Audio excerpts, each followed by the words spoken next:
이 고구려시대 아약 2호분이라고 해서 그 묘를 파봤더니 그 벽화가 있었는데 그 벽화 한편에 이렇게 옹기가 있는 모습들이 그려져 있는데 그게 바로 된장을 담았었던 옹기로 추정을 하고 있거든요. 여러 가지 문헌상으로 봤을 때. 그렇게 따지면 된장이 그때부터 만들어지기 시작했다면 콩이 원산지였었던 우리나라에서 이미 1세기부터 메주는 만들어져서 된장으로 판매가 아니 된장으로 이렇게 만들어져서 그렇게 직접 먹고 있었다라는 그런 추정이 가능하거든요. 그때부터 만들어졌던 이 된장은 우리나라를 통해서 중국을 거쳐서 일본으로까지 전파가 됐고 그 중국에서는 한 2세기 정도에 그 된장을 이용한 간장이 만들어졌는데 그 간장을 만드는 기술은 오히려 우리가 받아들여서 그걸로 또 간장을 만들기도 했고 하지만 이렇게 말씀드렸었던 기능성도 좋고 어디에서나 쉽게 보관하면서 오랫동안 먹을 수 있었던 세계 최초의 어떤 만능 소스였던 된장은 그 된장의 원료가 되는 메주 그리고 된장을 만드는 기술은 우리가 제일 먼저 우리 선조들이 만들어서 지금 현재까지 이어져 오고 있는 거죠. 근데 현재 아쉽게도 저희가 된장들을 이렇게 보면 시중에서 판매되는 된장의 그 성분 표기를 뒤에를 보시게 되면은요 그 된장에 메주가 들어가지 않은 된장들이 상당히 많아요. 그냥 콩으로만 만든 거죠. 콩으로만 만들어서 된장 비슷한 맛을 만들어낸 거죠. 그렇기 때문에 뭐 물론 영양분은 분명히 단백질도 풍부하고 영양분도 있겠지만 그곳에는 아무래도 우리가 얘기했었던 고초균과 바실러스균이 없죠. 이 고초균과 바실러스균은 말 그대로 고초균 같은 경우에는 그 건풀에서 나는 그런 균이거든요. 건풀에서 나는 균 중에 유익균이 바로 고초균인데 예로부터 우리가 메주를 만들 때 메주 겉에다가 그 즙을 가져가서 엮잖아요. 거기에서 이렇게 그 전달이 돼서 이렇게 콩에다가 그 콩으로 전달이 된 그게 바로 그 유익균 중에 하나인 고초균이거든요. 그 메주가 들어가지 않은 된장 같은 경우에는 아무래도 이 유익균 자체가 그렇게 풍부하지 않기 때문에 구매를 하실 때에는 된장 뒤편에 메주가 들어가 있는지 없는지 메주 함량이 있는지 없는지를 보시는 게 가장 좋겠죠. 그렇지 않으면 재래된장을 사셔야 되는데 재래된장 같은 경우하고 시중 된장하고 이렇게 맛을 보시면 재래된장 같은 경우는 굉장히 짜요. 짤 수밖에 없는 이유가 있습니다. 왜냐하면 재래된장 같은 경우에는 방부제라든지 산화제를 넣지 않기 때문에 염도를 조절해서 오랫동안 보관을 해야 할 수밖에 없거든요. 왜냐하면 고초균도 균이기 때문에 너무 많은 양이 계속적으로 많아지게 되면 자칫 발효를 거쳐서 부패할 수도 있기 때문에 기본적인 염도를 맞춰줘야 되기 때문에 예전에 오랫동안 보관을 해왔었던 우리가 계란 동전 하나가 뜰 정도로다가 뭐 메주를 담글 때 해야 된다라고 하는 이런 것들을 보면은 염도 자체를 기본적으로 맞춰주지 않으면 장기 보관이 힘들었던 거거든요.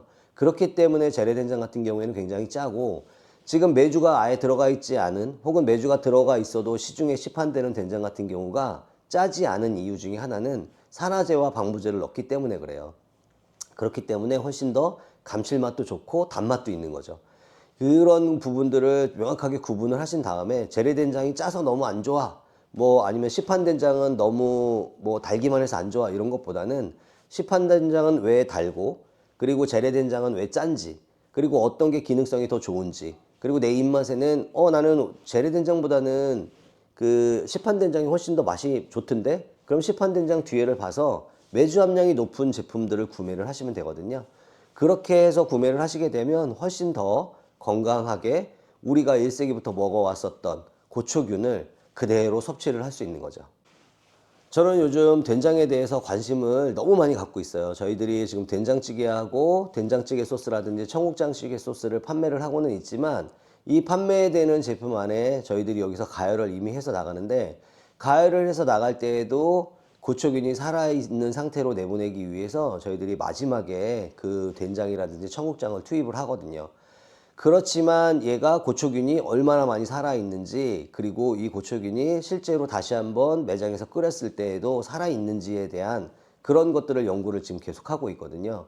또한 이 고초균을 그 동결 건조를 해서 냉동 상태로 우리가 여러 가지 음식이나 소스에 사용을 하면 전 세계에서 가장 건강한 소스를 만들 수 있다라는 생각까지도 하고 있기 때문에 그거에 대한 연구들을 굉장히 많이 하고 있거든요.